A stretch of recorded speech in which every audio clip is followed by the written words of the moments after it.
And now, meeting highlights from the 2018 IARS annual meeting in Chicago, Illinois. So the problem with sepsis is it's one of those thorny problems that we've had all my career, and we've made very little headway.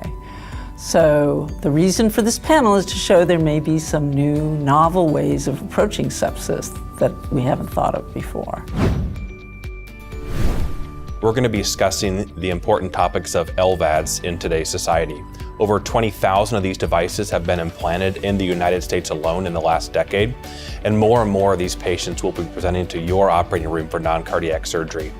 This review course lecture will cover the pertinent pathophysiology of left ventricular assist devices, and it will also cover the important anesthetic considerations needed to successfully manage these patients in your operating room.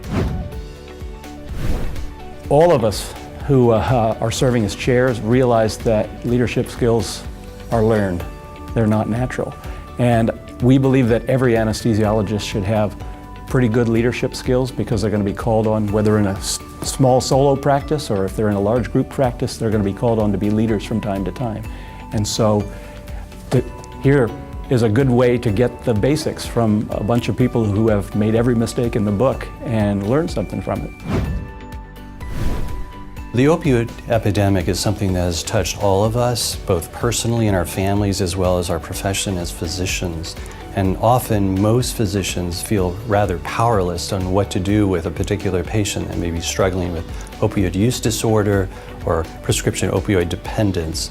This session will provide more in-depth understanding and actually some practical tools to take away not only in your practice, but also in your institution.